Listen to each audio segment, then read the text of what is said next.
Okay, so many of you have some familiarity with emotional intelligence, and certainly no one understand the connection between emotional intelligence and leader performance. But here we are. I want you to think about one of the best leaders you ever had, and really what that person was like. And this is the kind of leader performance we're talking about. So not just any leader performance, but who was that person who inspired and motivated and challenged and cause you to do some of the best work you ever did.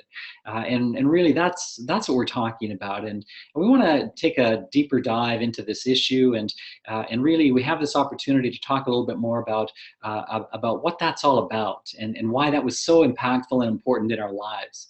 Those of you who know me know that I've been focused on emotional intelligence and leadership for 20 years, and I've worked with really interesting companies all over the world, and I'm here to share a little bit about what I've learned in that time with you. Just before we get going and before I share the agenda with you and maybe a little bit more about me and our company, I'm really interested to find out who we have online. So we're gonna try a poll actually right now, so to do that, I am just going to stop sharing my screen. I'm going to launch a poll here and ask you if you wouldn't mind just responding to the poll. So who's with us here today? You are primarily which of the following? So people are responding now to our poll, and it is capturing results. And I'll give you the results of that poll in a moment.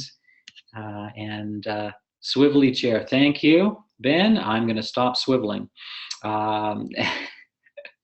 It's a bad habit of mine. All right, so we've got, looks like we got 38% coaches on the line. We've got 12% trainers. Oh, that just bumped up. So we've got 35% coaches, 15% trainers, 7% mid-level managers, 15% senior leaders, no teachers, no job seekers, 11% consultants, and 19% other. Okay, so that's very interesting. So for you others, maybe just type in the chat box what positions or roles do you have, and that will be interesting. And I'd really like to make sure that we try to tailor the presentation a bit if we could. But we've got a lot of coaches and trainers, and of course we have some leaders. So that is excellent. Okay, so high school social worker. All right, so welcome. And poll. Share. I can share the results with you. So we'll do that. And so you can see for yourselves the results of our little study here, or little share. We've got 35 participants at present. We had many more register, but of course that's what happens with webinars. There's a lot of people register, and they're going to wait for the recording. Okay, so we're going to head back to our PowerPoint, and we'll carry on.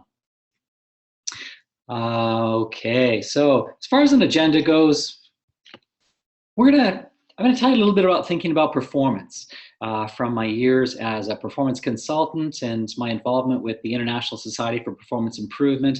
I learned a lot about performance, and I was trained as a teacher. So, moving from education to training is a bit of a leap. And it requires a different way of thinking about human performance. So we'll tell you a little bit about that.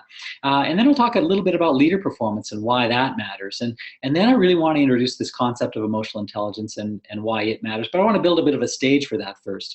And then finally, I want to talk about the model of emotional intelligence that we use, which we think is one of the most applicable and one of the best models for leader performance available.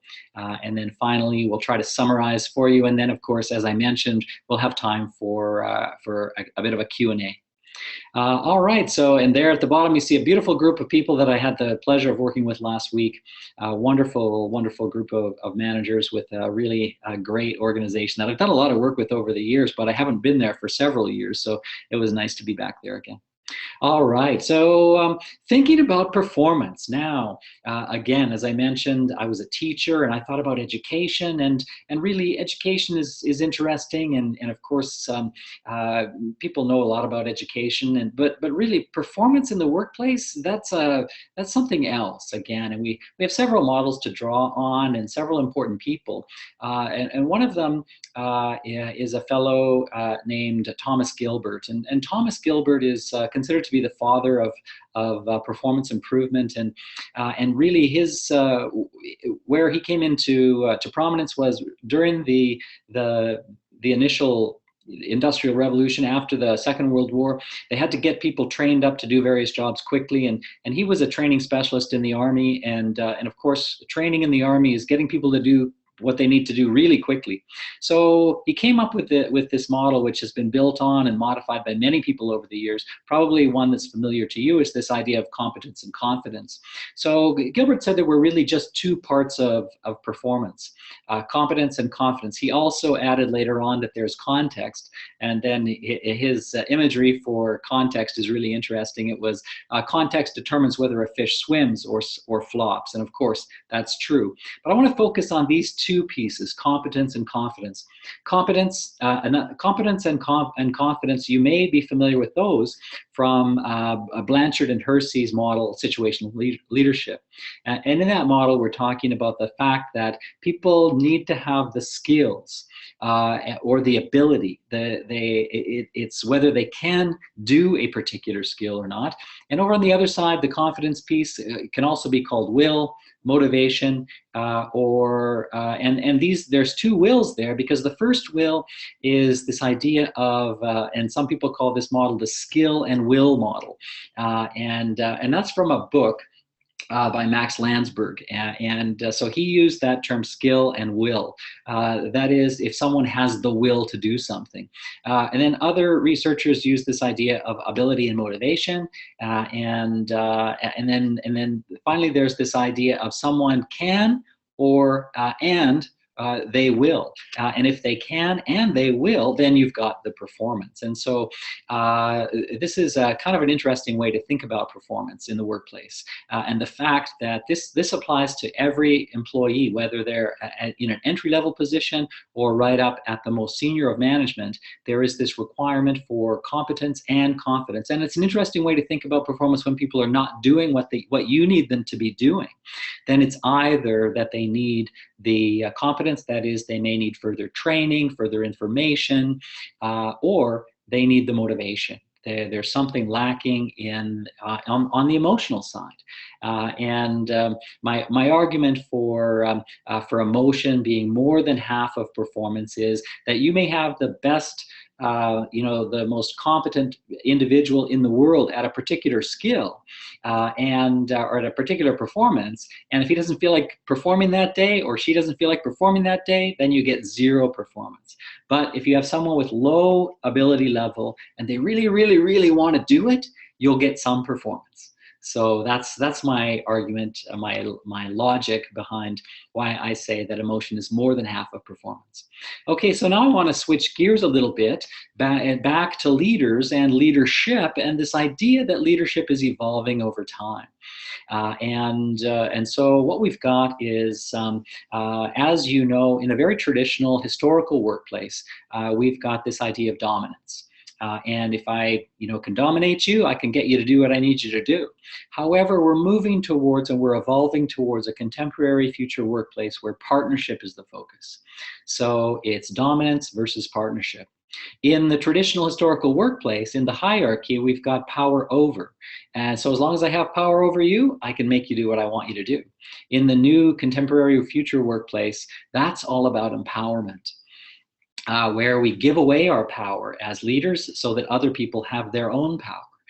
And in the traditional historical workplace, it's compliance or task focused. So we've got people who are focused on a particular task, and as long as you do it the way I tell you to do it, and exactly what I tell you to do, we'll be fine. In the contemporary future workplace with empowerment, where the focus is on results, then I don't really care how you do it. I will allow you to use your own creativity in order to get the result. In the traditional historical workplace, that's all about following orders. In the contemporary future workplace, we see people who are actually engaged in their work. They feel great about it. They've got some freedom and some ability to choose and some options, and they're much more engaged. In the traditional historical workplace, we see one-way communication. In the contemporary future, we see dialogue. This is a very different skill set emerging in order to do things in the contemporary future workplace. In the traditional historical, we see the hierarchy, future collaborative, historical limited, future is unlimited. In fact, we don't yet know or understand what we can possibly do when we work together. And isn't it interesting that no one ever did anything in the history of the world important alone? It doesn't happen. We are limited when we work on our own. And if you think of the hierarchy, it's limited to the skills and abilities and knowledge of that one person. The traditional hierarchy is simple. The future collaborative is complex and requires enhanced skills. So this is my argument for having the skills around knowing and understanding oneself, knowing and understanding one's impact on others, having enhanced communication and relationship skills. And so what are those skills? And how do we understand those? Now, just before we go and take a look at those, I have another poll for you. And I want you to think about your workplace. I want you to think about this idea of contemporary traditional. And we'll do another poll here. And we'll just ask you to think about your workplace. I'm just going to check and make sure. Okay, so now we want poll number 2, here we go. All right, so take a look and let us know, if you would, what do you think about your workplace? How would you characterize your workplace? Is it 100% traditional? Is it 80% traditional, 20% contemporary? Is it 60-40? Is it 50-50? Is it 40% traditional, 60% contemporary? Is it 20-80? Or are you one of the lucky few who have a 100% contemporary workplace where people know and understand themselves so well to the extent that that they share power and they are very effective at empowering others and working together? All right, so we've got some excellent results here. It looks like we've got about 31%. Let's give you a second, and then we'll end the poll and we'll share the results. Fascinating. Okay, so we've got about 45 people on the call, and about 35 responded. Give you another few seconds if you want to respond and select your percentage there for your workplace. All right, so let's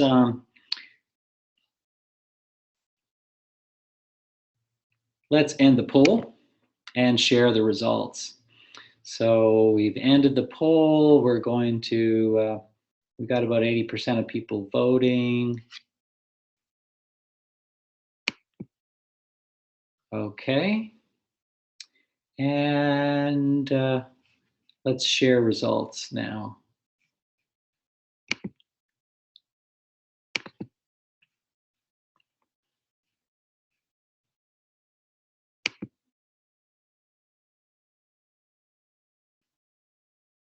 I'm just going to have to read it to you. So again, we've got 30% who are 80% traditional and 20% contemporary. We've got 17% 60-40, 6% 50-50, 23% 40-60, 23% 20-80, 20% traditional, 80% contemporary. So that's encouraging that we've got people saying that their workplace is 23%, 20% traditional, and 80% contemporary.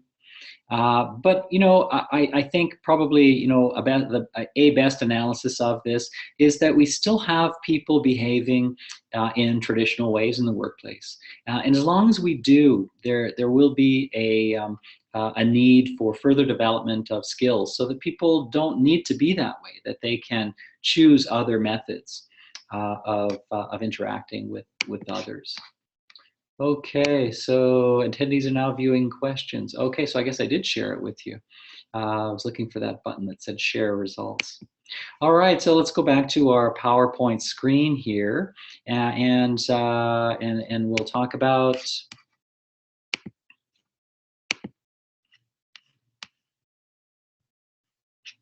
emotional intelligence now. So, as some of you know, perhaps Reuven Bar-On, this comes from the Encyclopedia of Applied Psychology, which says that there are three major models of emotional intelligence in the world. There are many, many, many models. I won't dispute that, and some should be right up here in the top five. But in any case, I just want to share with you what the Encyclopedia of Applied Psychology says, that there is this, in chronological order, there is the model put forward by Dr. Reuven Bar-On. In the early 1980s, he was working on his PhD dissertation, and he coined the term EQ, emotional quotient, to refer to what he was trying to measure, which was an understanding of how people function emotionally and socially. And of course, his work led to the creation of the Emotional Quotient Inventory, which is the tool that we use and the model that we want to share with you today as well. And in 1990, and they get an asterisk because it is well thought that John Mayer, who goes by Jack, and Peter Salovey coined the term emotional intelligence in their now famous article in 1990. And their model was a model of how the brain processes emotions and emotional information. They identified four branches: the ability to perceive emotions, the ability to use emotions, the ability to understand emotions, and the ability to manage emotions. And then, of course, Daniel Goleman, Dr. Daniel Goleman, a clinical psychologist, who was also an author. He had written a book about meditation, and then in 1995 he wrote this book, which was called Emotional Intelligence: Why It Can Matter More Than IQ. It made the concept of emotional intelligence popular around the world, and in it he theorized his four-quadrant model of emotional competence, in which he identified self and social awareness, self-management, and relationship management, which became the basis for the Emotional and Social Competence Indicator, which is a tool published by the Korn Ferry Hay Group. So those are some three approaches that are similar but slightly different at the same time. Whereas the Bar-On model leans more towards what is learned, the Mayer and Salovey model leans more towards what is genetically predetermined. And of course, the Goleman model, being a competence model, is a model of what is learned as well. So suffice it to say that emotional intelligence is a combination genetically predetermined, and of course, when we have a model of learned skills, then we can help people to improve, and that is really what we want to try to do. And it looks like I lost the connection. Are we still meeting is my question. Okay,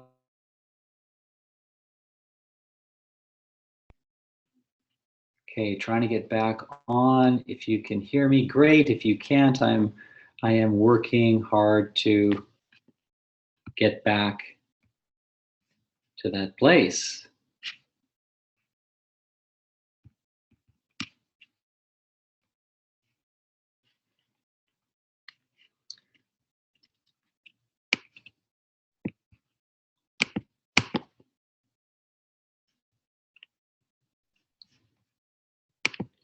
Okay, let's see.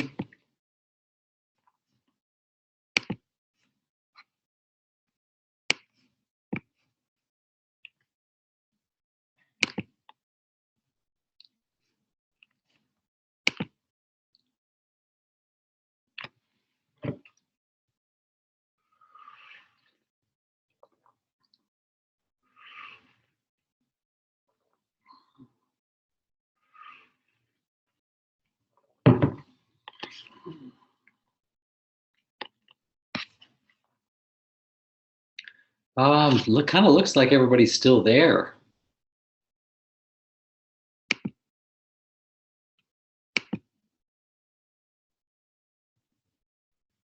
Um, Really, what's going on is I'm still on. Okay, thank you. Appreciate that. I hope everyone is still on there. My computer was telling me that that it dropped it and lost everybody, but it looks like we may be back. So apologies for that little glitch. And let's go back to.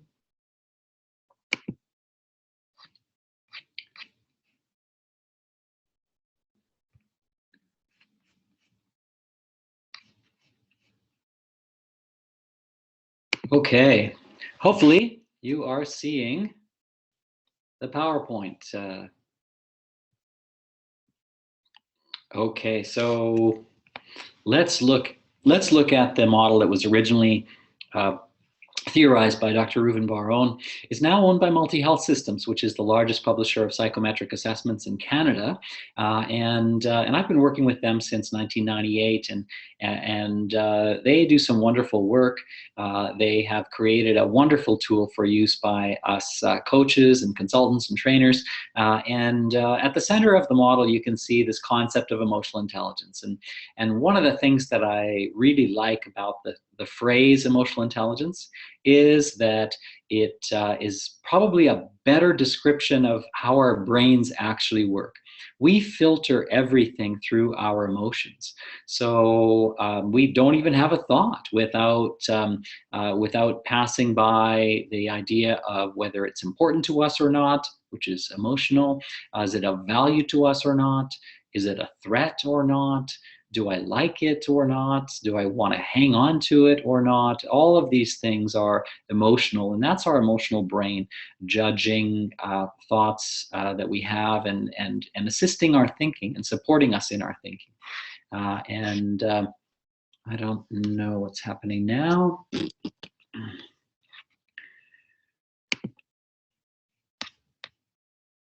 Hopefully you see the wheel model on your screen, and I hope that that's true. If someone wouldn't mind just typing into the thank you, appreciate that. Okay, it's still good. All right, so good. You can see the model. Excellent. Thank you, everybody, for letting me know that. Okay, so let's just think about this model for a few moments.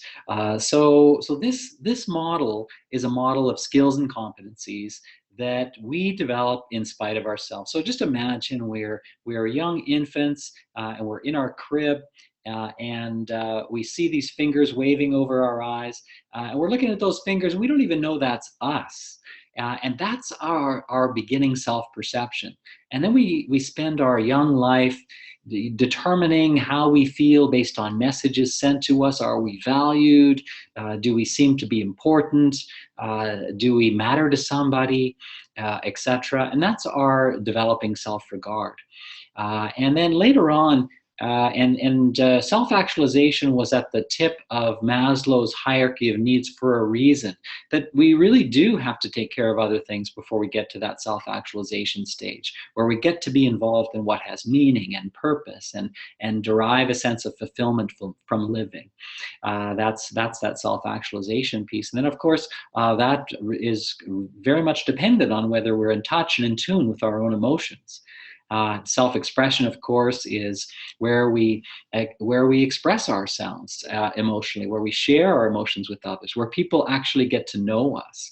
And of course, we don't trust what we don't know. So this is critically important for leaders to be able to understand that how these various things play into leadership. For example, with respect to self-regard, that's about confidence. And if you're not projecting confidence, if you don't feel confident in yourself, other people pick up on that. Other people, sense when you're tentative and when you lack confidence.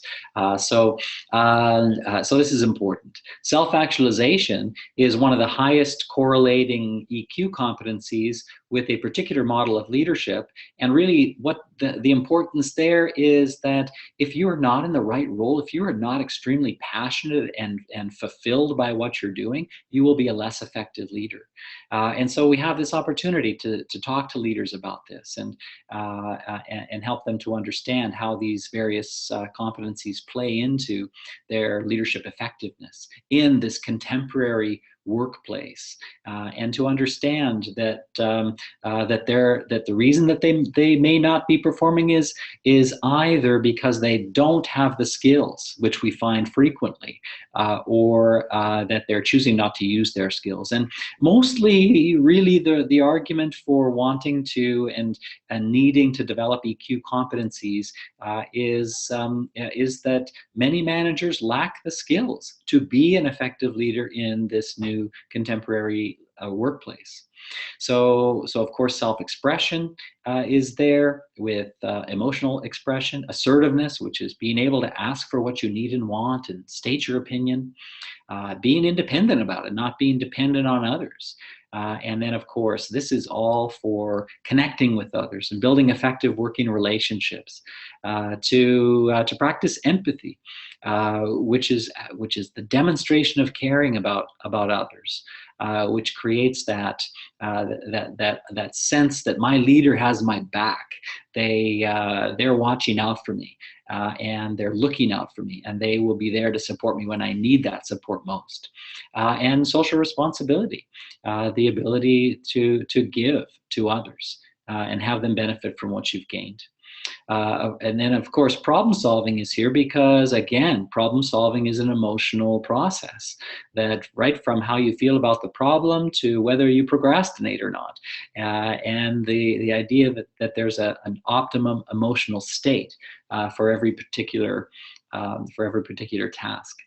And then there's reality testing, which is whether you test your perceptions or whether you simply rely on your perceptions. And of course, we can rely on our own perceptions without testing them and get ourselves into lots of trouble, and particularly if we don't practice that all-important and critical impulse control.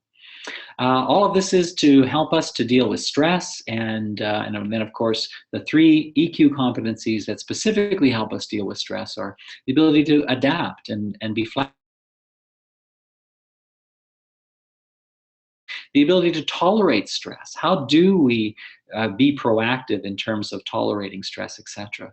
And then finally, how do we see the world? Do we choose to focus on what's good, or are we focusing on what's going to go wrong, and complaining about what is wrong, and spending our time focusing there? And then of course, if you notice the directionality in the model, in the wheel, there's that little arrow pointing sort of in the clockwise direction. As we're successful in dealing with stress and the various challenges that we face, that feeds into our growing self-perception, and tells us that we've achieved, we've done something good, and is helpful.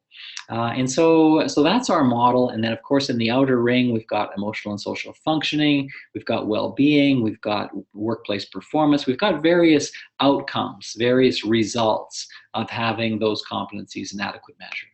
So this is the model that the emotional quotient inventory is based on.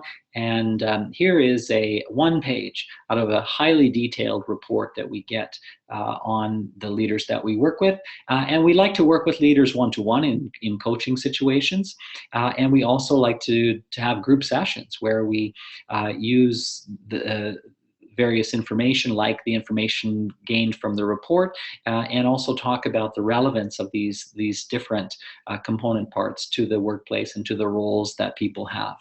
So here we've got, you can see that you get a score in each of the 5 composite areas of EQ, and then you've got 15 scores in the what we call subscales or even EQ competencies.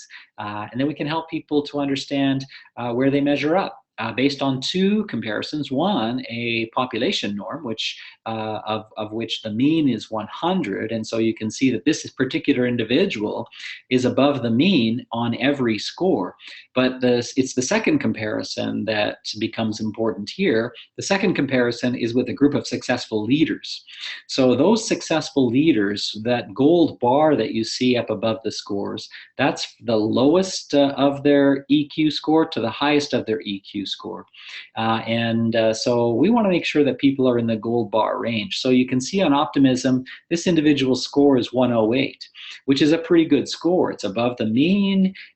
Standard deviation is 15, so it's 108. So it's a fairly healthy score. However, it's not where the most effective leaders scored. And communicating to this individual that to be an effective leader, you need to focus on and bring up your optimism score.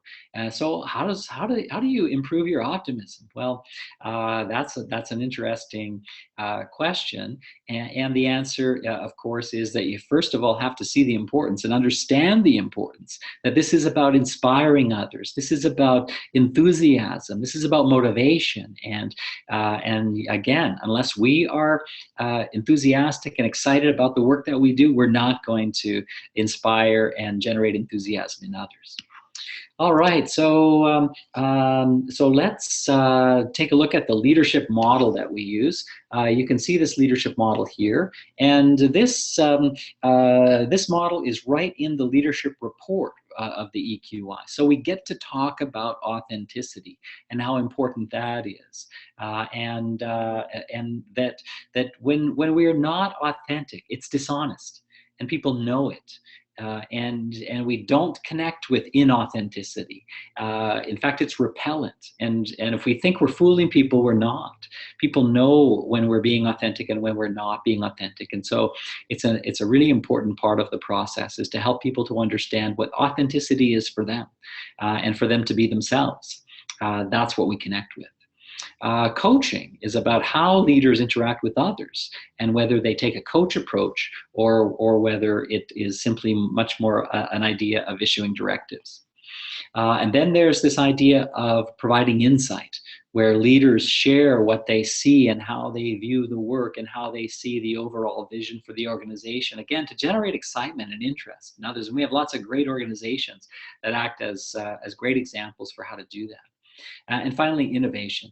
Are we thinking about how we can do things better at every opportunity, in every moment?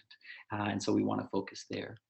Okay, so that's our leadership model. And then if we were to summarize this brief little presentation and talk about, what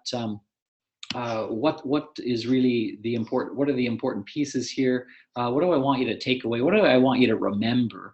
Well, I want you to remember that more than half of performance is emotional. Again, this is the motivation piece. This is the inspiration piece. This is, what gets us out of bed in the morning.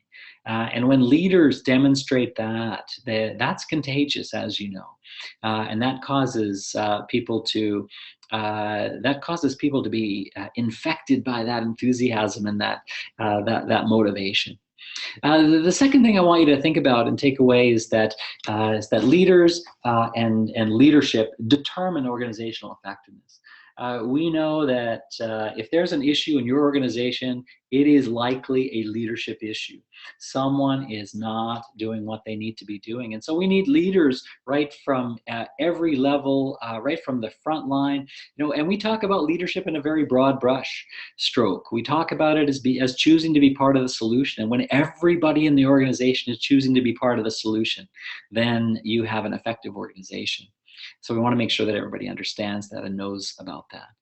And then again, when we're moving toward a more collaborative, participative workplace, which requires enhanced communication and relationship skills, which emotional intelligence forms the foundation for. So we really need people to understand that, and we need to sort of connect all these dots for people, right from the fact that we are evolving to a more collaborative leadership, In the future, these lessons will be for the very young, and of course, that we'll have more emotionally intelligent people on the planet as a result. And this comes from, there's the Center for the Study of Emotional Intelligence at Yale University, and every leading business school in the world, Harvard, Yale, Stanford, they all have their own versions of leading with emotional intelligence. And again, one of the most effective models for leadership development is the MHS model of emotional intelligence, based on the work of Dr. Reuven Bar-On. So these are some of the things that I wanted to tell you today and leave you with moving forward. And I really hope that some of these ideas have helped you, and to think more about performance, the performance of leaders, and really how critical and important that is. Because if your leaders are not performing, neither is your organization. And again, we've got a lot of people with wonderful technical skills who get promoted based on their technical skills, end up being accountable for the performance of others and being accountable for the effectiveness of organizations. But that's not their training. That's not what they studied. They studied engineering, law, dentistry, or whatever else. They're passionate about their cause. This is common in not-for-profit areas. Passionate about the cause, but not necessarily knowledgeable about how to lead others and how to create effective organizations. Okay, so at that point, I would like to open it up to questions, actually, we'll just leave it on this slide here and open it up to questions. I'm going to go to the stop sharing the presentation. I'll be back with you here, and let me know what questions you have. I'm looking for the questions. Okay. So just go ahead and type your questions into the chat box, if you would, or use the Q&A option, whichever one you want. And I'll just take a look here. I've got, okay, so we've got a question. What do I do if I have a traditional workplace? Do I just quit? And that's an interesting question. And the answer is no. I don't think you quit. I think perhaps what people need is information at that point. And so you're not powerless in bringing information about the importance of creating the kind of a workplace where people feel engaged. And if you've got some bottom line metrics to point to, like employee engagement survey scores, that's really what you want to do. CJ says, be a disruptor. Absolutely, CJ, you can be a disruptor if you've got a fairly traditional workplace. You can bring in a speaker, someone to come in and talk about the importance of emotional intelligence. And there are a lot of great studies out there. In fact, we have a great ROI report, which has 9 case studies of organizations that focused on emotional intelligence to bring their workplace into a more contemporary kind of environment. Okay, so here's another one. What do I do with a senior team member, more senior to me, who has a negative effect on the team? Yeah, that's a really good question, and we get that question from time to time. And you may not like the answer, but the answer, going back to CJ's response again, to be a disruptor, is to have an assertive conversation with that person. Peter Drucker wrote that nobody comes to work to do a bad job, and I feel that that's true even with fairly senior leaders. I don't think they necessarily know the negative impact they have on others.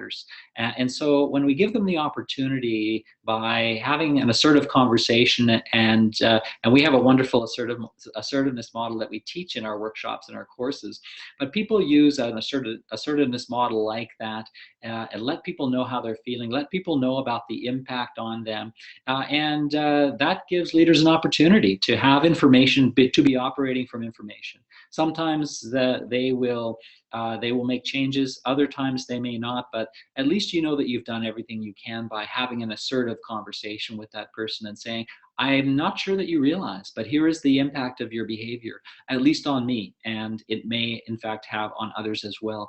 And I don't think you want to discourage productivity and great work in our workplace. I think you want to encourage it. Okay, so here's another one. I've been waiting my entire career for a contemporary workplace, still not seeing a lot of movement in the right direction. What are you seeing in your work? Well, Pam, the interesting thing about our work is that we often it's not exactly the case, but it's pretty close. We often preach to the converted, and so what I mean by that is that the organizations that bring us in are already on their way. They're already interested in emotional intelligence. They're already thinking about creating an emotionally intelligent workplace, and so they bring in us. The organizations that really need us, they don't call us, and that's the unfortunate thing. And that's where we need people like you, we need disruptors, we need people who can develop their skills and be real leaders for change in those organizations that still are clinging to a more traditional approach. Because what we know about the traditional approach is that they often have issues around retention, they have issues around attraction, they have issues around engagement. And so if we can bring those metrics to the attention of someone in a position of power, there may in fact be a possibility there. All right, so another question.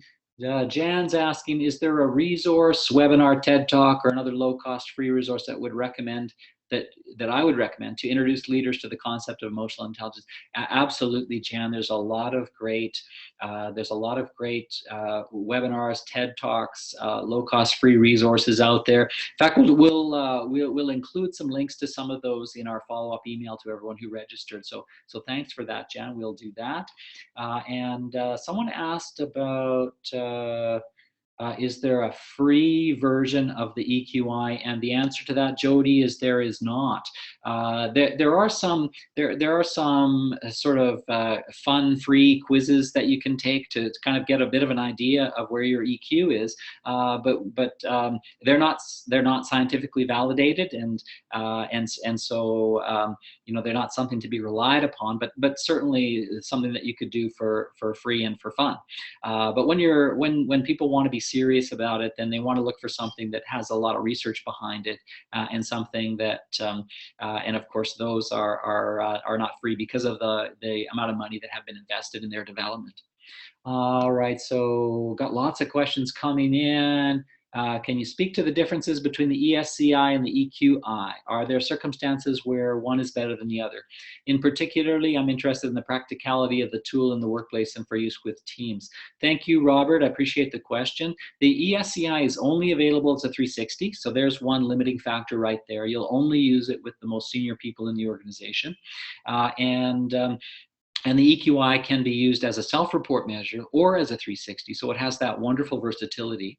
And the ESCI is based on Hay competencies. So if your organization has hired the Hay Group, now called the Korn Ferry Hay Group, then of course there may be a more of a direct match there. Again, the EQI just has this incredible flexibility and versatility, which is one of the reasons we like it. It's less expensive. It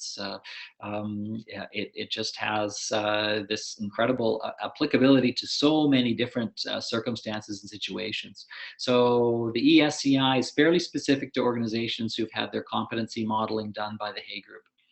All right, so, and of course, that's a very brief question for a very long answer. All right, so Sandy says, when we see the results for EI scores, we're finding that highly organized and reserved personalities feel they have relational skills they don't actually have.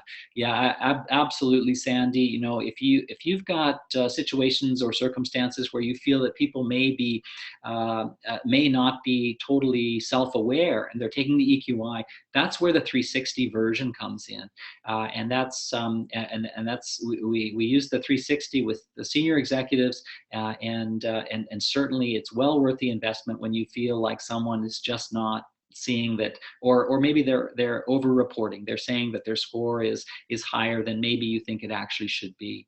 However, we find a great utility in the self-report measure because many people are incredibly honest and forthcoming when they know that the purpose is really just for their own growth and development, and that the scores are confidential. Nobody's going to see them except them and their coach.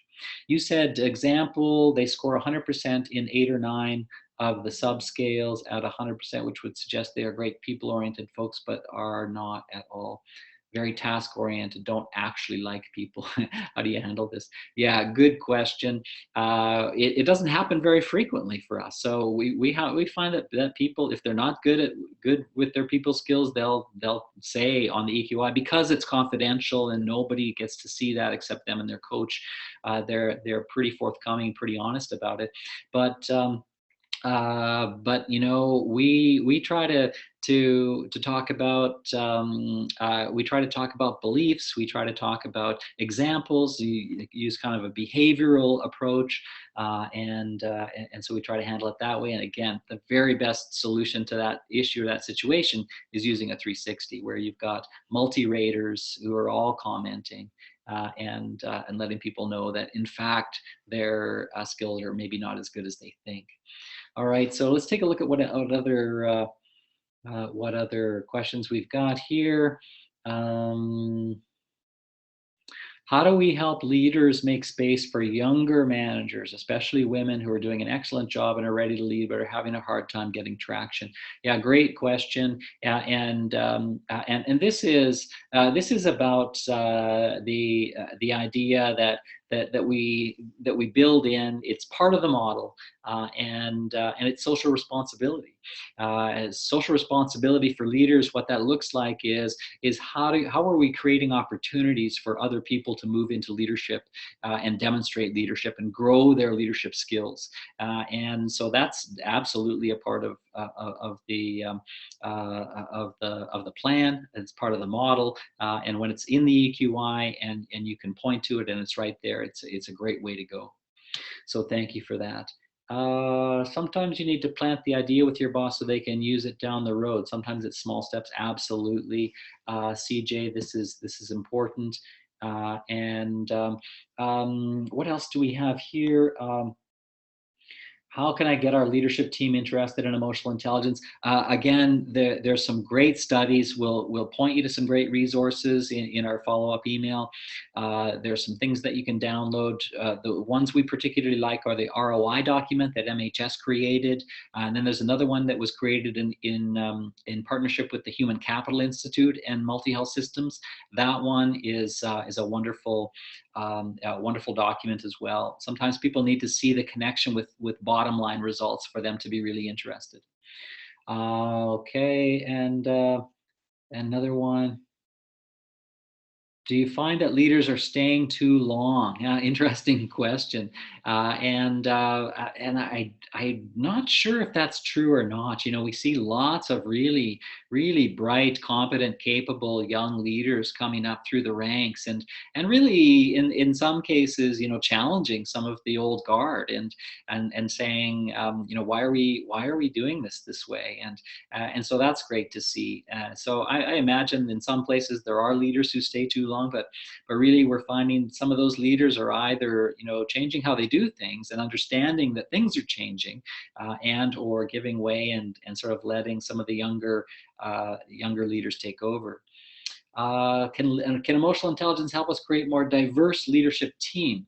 And I would imagine the answer to that is that yes, it can and could and should, and also sort of you know, just the makeup of society, our population demographics changing. I think that helps, but also to not get locked into one way of doing things. One of the things that we try to bring up and try to understand in some of our programs is the notion of unconscious bias, and helping people to understand this unconscious bias towards gender, class, race, sexual orientation, sexual identity, to bring up some of these contemporary concepts and ideas, and talk about how the world is changing, and helping people to understand that that's part of emotional intelligence as well, is understanding impact on others. So yeah, so we've had lots of great questions. Um, what else do we have here? Yeah, there's another one. If a manager thinks he's a contemporary manager, but he's really a traditional manager, again, we have lots of this lack of self-awareness, and again, with lack of self-awareness comes an assertive conversation on behalf of somebody, and hopefully somebody will develop their assertiveness skills to the point where they say, listen, I don't know if you realize, but here is the impact of your behavior, or your comments, or the way that you go about this, and asking people to first of all be aware, and then second of all, is that okay with you to continue to treat people like that, etc. Also, just one point that I just really want to leave you with, and that is that higher is not always better on the EQI. Sometimes people look at this scoring system and think, well, I should get a high score, right? That's the point, isn't it? To get a really high score and score high on all these things. And in actuality, it's actually better to be balanced in these areas. It's an inventory. We are taking inventory. We're taking stock. It's not a test. Like the test for some of these other things, they actually are tests. This is an inventory, and we really want to help people to understand more about where they are with respect to these things, and to use them in combination with each other. For example, someone scores high in assertiveness. We're interested in their empathy score. Are they being assertive and watching for how it impacts on others and how it lands on others? And that is where assertiveness is most effective. Okay, so looks like the questions have. Another question, Robert. Can EQI results be combined for a team to point out team strengths and weaknesses? Absolutely, Robert. We have a wonderful group report which aggregates and presents EQI scores for a team as averages, and it is wonderful when you can point out the strengths and the areas. We don't use the word weaknesses, Robert. We use areas of opportunity. And of course, we really want to understand and know about areas where teams can improve, and then there are some suggestions for what teams might do about it as well, and that's important as well. So thank you for that. All right. Well, thanks everyone for all your questions and all your great, all your wonderful input that you've had here. I'm just going to go back to my final PowerPoint slide for a moment. I just want to say that, thanks for one thing. Absolutely, thank you. Watch for a follow-up email message from us. We're going to tell you some things like when the next EQI, EQ360 certification courses are, if you want to join us for those. We are the leading provider of EQI certification courses in North America. We also want to tell you about our next Mastering EI Competencies course. This is a one-day program. We go through the 15 competencies, and it's a fantastic way to do a deep dive in a day. It's pretty intense, but you can certainly join us for that. The certification course is not a prerequisite for the EI Competencies course. Our most exciting new course is the Heart and Science of Women's Leadership, Heart and Science of Leadership for Women.